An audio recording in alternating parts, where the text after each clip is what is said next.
Hola, ¿qué tal chicos? Bienvenidos a Lingüística para la Vida. Les saluda el profesor Edison Takuri Cabrera y en este nuevo video para hablar sobre esta categoría gramatical que seguramente muchas veces te estabas preguntando ¿cuándo el profesor va a hacer el tema del verbo? Y esta es la oportunidad para comenzar con este video sobre esta categoría gramatical. Un saludo tremendo a toda esa gama de estudiantes positivos, sinérgicos que continúan con esta labor obviamente de seguir estudiando y seguir superándose en la vida.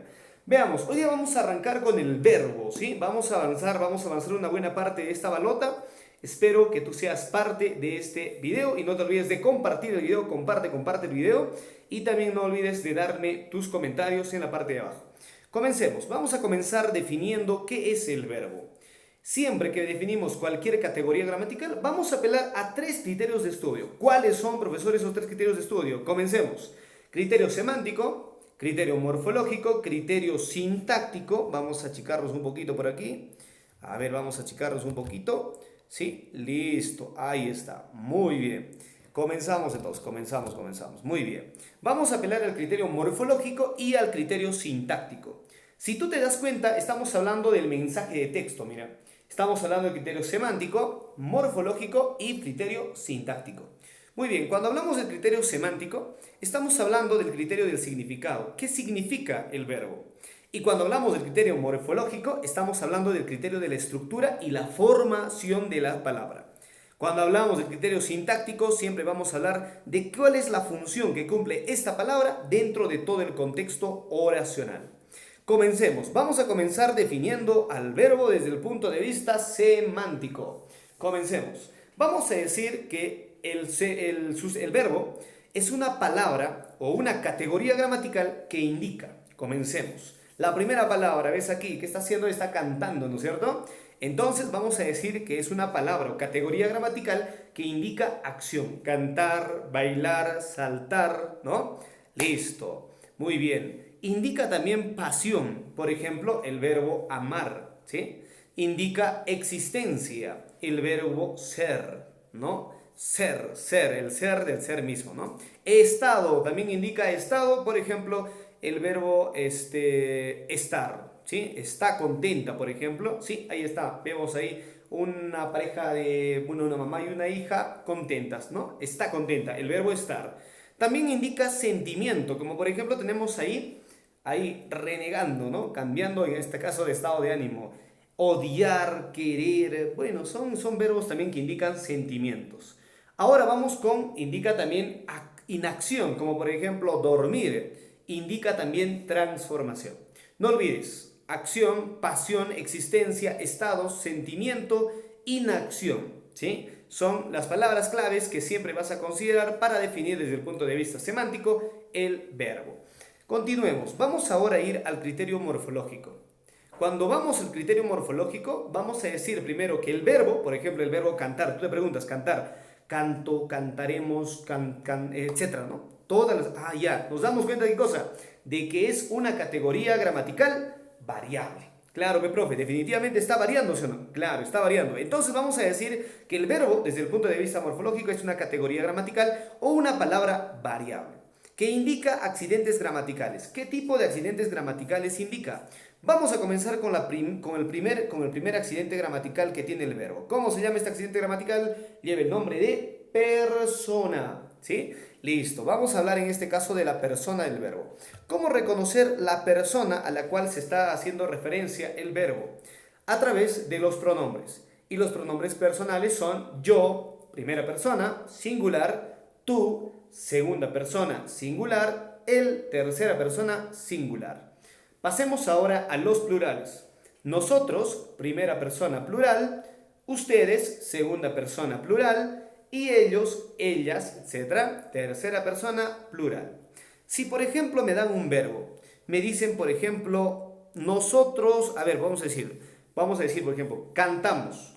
Nosotros cantamos allá. Entonces, vamos a decir que el verbo nosotros está en primera persona plural. No te olvides de este pequeño triángulo que te va a ayudar a determinar a qué persona se hace referencia. Veamos, yo dibujo, en este caso estamos haciendo referencia a la primera persona del singular. Tú dibujas, segunda persona del singular. Él, ella dibuja, tercera persona del singular. Y así podemos seguir conjugando. Nosotros dibujamos, primera persona del plural, ¿no? Ustedes dibujan, dibujáis, ¿no? Vosotros dibujáis. Entonces sería segunda persona plural, ¿sí? Ellos dibujan, tercera persona plural. Y así sucesivamente te vas a ir dando cuenta, siempre y cuando utilices un pronombre y lo conjugues en este caso con el verbo. Muy bien, queda claro entonces el primer accidente gramatical que tiene el verbo. ¿Cómo se llama? Persona. Muy bien, chicos, vamos con la segunda, bueno, vamos con esta pequeña practiquita. A ver, vamos a practicar un poquito. Dice, indica la persona y el número. A ver, mañana cantaré. Yo cantaré. Primera persona del singular. Muy bien. Vosotros trabajáis, ¿no? Vosotros. Segunda persona plural. Vosotros, muy bien. Y así sucesivamente te vas a ir dando cuenta a qué persona, ¿sí? A qué persona y a qué número hacen referencia estos verbos. No te olvides de utilizar el triángulo anterior. Muy bien, lo puedes resolver, ¿sí? Practica por favor en casa y ahí te vas a dar cuenta a qué persona se hace referencia cada una de estas. Continuamos. Vamos a seguir. Vamos a hablar ahora de la persona. Persona, primera, segunda, tercera persona. Listo. Más adelante vamos a entrar al tema de las conjugaciones, pero por ahora vamos a ir al número del verbo. Veamos, cuando hablamos del número del verbo estamos haciendo referencia a la cantidad de sujetos que realizan la acción o reciben la acción verbal. ¿Cuántos sujetos hacen esta acción? Por ejemplo, cantar, canto está en singular y cantamos obviamente que está en plural. Listo. Así te vas a dar cuenta a qué número se está haciendo referencia en el verbo. Muy bien, vamos ahora al aspecto. Analicemos el aspecto del verbo. Paso por paso, vamos a ir paso por paso, despacito. Señala la acción, dice que está concluida o está en ejecución. Muy bien, cuando hablamos de aspecto, hablamos de dos aspectos principales. El aspecto perfectivo, cuando la acción ya ha culminado, ¿sí? Y el aspecto imperfectivo, cuando la acción está en proceso de culminación o ya ha culminado. Bueno, está en proceso de culminación, todavía, perdón, no ha culminado. ¿Sí? Repetimos, aspecto perfectivo cuando la acción ya ha terminado, aspecto perfectivo cuando todavía no ha terminado o está en vías de ejecución. Muy bien, por lógica, obviamente vas a saber de que en el tiempo presente, o sea, en el ahora, puede ser aspecto imperfectivo y en el tiempo futuro también puede ser imperfectivo. Por lógica también podemos darnos cuenta que el pasado normalmente siempre va a ser aspecto perfectivo porque las cosas en el pasado ya han ocurrido. Sin embargo, hay que tener en consideración algunos pequeños detalles antes de estar completamente seguro si es perfectivo o es imperfectivo. Por ejemplo, tenemos ha bailado, ¿sí? O bailó. En este caso es aspecto perfectivo, ¿no? En tiempo pasado.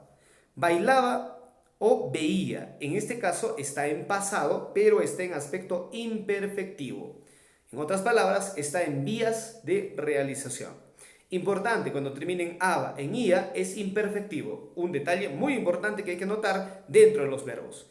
Hemos bailado, ¿sí? También hay que notar ese detalle, ¿sí? El profesor explicó, también, listo. Aspecto perfectivo, baila, ahora, ¿no es cierto? Está bailando, también ahora. Habrá bailado, fíjense, habrá el verbo haber más, en este caso, ado, bailado, bailado. Muy bien, un verboide. Está en aspecto perfectivo. Bailará también está en futuro y también está en aspecto imperfectivo. Futuro imperfectivo. Entonces, nota un detalle importante. Todas estas palabras que están en rojo, por ejemplo, el verbo haber, bailado, ado, ¿no? Verboide y el verbo haber, bailaba, veía, hemos bailado, explicó, habrá bailado, etc. Son pequeños detallitos que hay que notar porque estas siempre van a resultar imperfectivo, este caso muy particular, o también este habrá bailado que es perfectivo. Pasemos ahora a otro detalle, aspectos de la regla. Algunos detalles en resumen. Muy bien, tiempo pasado, aspecto perfectivo, ¿correcto? Tiempo presente, aspecto imperfectivo. Vamos a resumir lo que estábamos diciendo en la diapositiva anterior. Aspecto imperfectivo. Tiempo futuro, aspecto imperfectivo. Ahora hay que notar algunos casos especiales, como por ejemplo aquellos verbos que terminan en aba, en ia. Normalmente los verbos que terminan en aba e ia, dormía, etc., es un pasado imperfectivo. Note ese detalle, por favor, hay que tener mucho en consideración esto. Pasamos el verbo haber más un participio, ado, ido, etc., es futuro perfectivo. Recuérdate siempre que estos van a ser futuros y perfectivos. Ha comido, por ejemplo, ha cantado, ¿no? Bueno, vamos a entonces analizar esto más a detalle, más adelante en los ejercicios. Pasemos al siguiente accidente gramatical del verbo titulado el modo del verbo. ¿Cuándo hablamos del modo, chicos? Hablamos cuando señala la actitud del hablante. ¿Cuál es la actitud que se está expresando en esa oración? Muy bien, tenemos en este caso el famoso CP, ¿no es cierto? Listo, muy bien. Primero, subjuntivo, indicativo, potencial, imperativo. El hablante, la persona que expresa el verbo, puede tener una actitud de deseo, de afirmación o de negación, de posibilidad, de ordenar también. Listo, cuando normalmente deseamos algo, estamos hablando en modo subjuntivo. Estamos indicando una acción, a ver, vamos a ver, una acción, vamos a ver, muy bien. Bueno, aquí tenemos que decir modo subjuntivo, un deseo, ¿sí? La vamos a corregir ahí arribita, ¿sí? Error de tipeo. Se expresa un deseo, ¿sí? Por ejemplo, ojalá coma plátanos. Muy bien, vamos a corregir entonces esa parte. Se expresa un deseo. Modo indicativo. Indicamos una acción real objetiva. Afirmamos algo. Carlos come plátanos, por ejemplo. Potencial, ¿listo? Indicamos una posibilidad condicionada, ¿sí? Muy bien, quisiera, ojalá, por ejemplo. O también vamos a decir, si quisiera Carlos, comería plátanos, por ejemplo, ¿sí? Listo. Y por último, modo imperativo, como tú ves aquí, ¿sí? Ordenar, rogar o pedir. Por ejemplo, Carlitos, ven aquí, es una orden. En resumen, el modo subjuntivo expresa un deseo. Utiliza las palabras ojalá o quizá. Repito, expresa un deseo. Indicativo, cuando afirma algo. Expresa una acción objetiva. Potencial indica una posibilidad y normalmente comienza con el condicional sí, etc.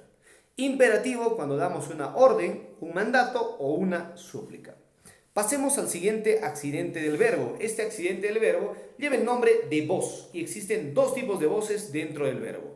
La voz pasiva y la voz activa. La voz pasiva es cuando el sujeto recibe la acción verbal.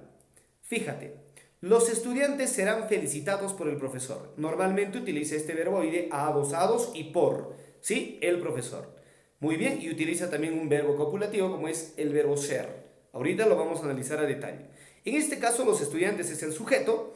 Los sujetos van a recibir la acción de ser felicitados por el profesor. Por eso se llama voz pasiva, porque tenemos un sujeto que recibe la acción verbal. Ahora, ¿cómo es una oración en voz activa? El profesor felicita a los estudiantes. Mira, el profesor va a realizar la acción de felicitar a los estudiantes. En este caso, vemos una oración o un verbo en voz activa. Chévere. Pero, profesor, necesito saber un poquito más de cómo lo has transformado de voz pasiva a voz activa, etc. Necesito saber cómo lo has transformado, profe. Listo, no te preocupes, aquí te voy a explicar, ¿sí? Listo, fíjate esto. Muy bien, voz o diatesis, otra denominación que le dan a la voz, normalmente es la diatesis. Fíjate, tu gallina devoró al gusano. Fíjate, tu gallina devoró al gusano. Tu gallina viene a ser en este caso el sujeto, devoró al gusano, devoró vendría a ser el verbo y gusano vendría a ser el complemento directo.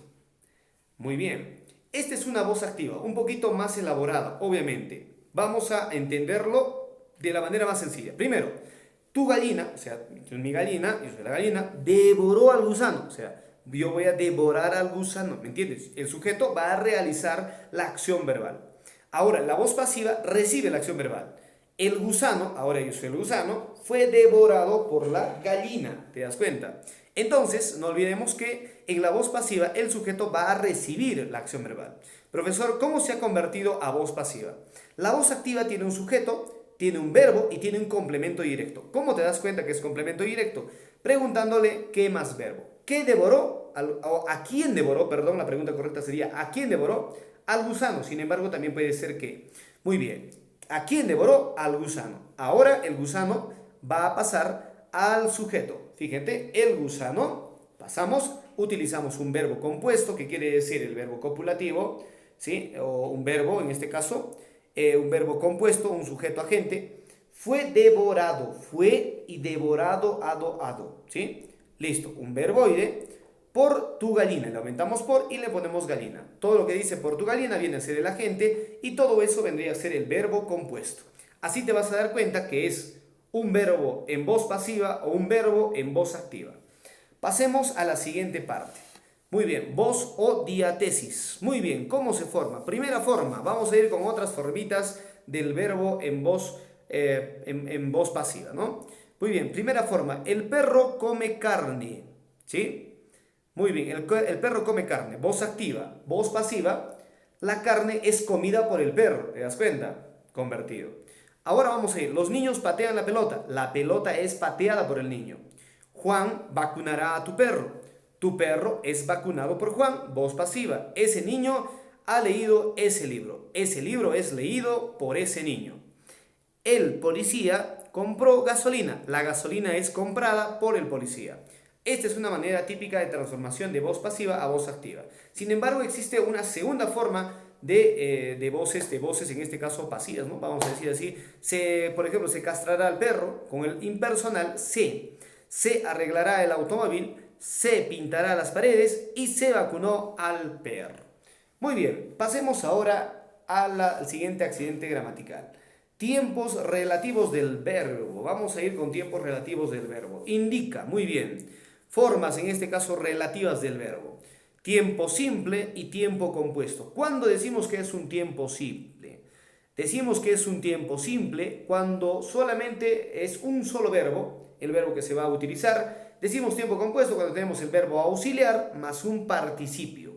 ¿Sí? O sea, un verboide que termina en ado, edo, ido, ¿cierto? Bueno, a ver, vamos al tiempo presente, por ejemplo. Quiero, tiempo presente, simple. Pretérito indefinido. Recuerda que cuando decimos pretérito estamos hablando del pasado, pasado indefinido.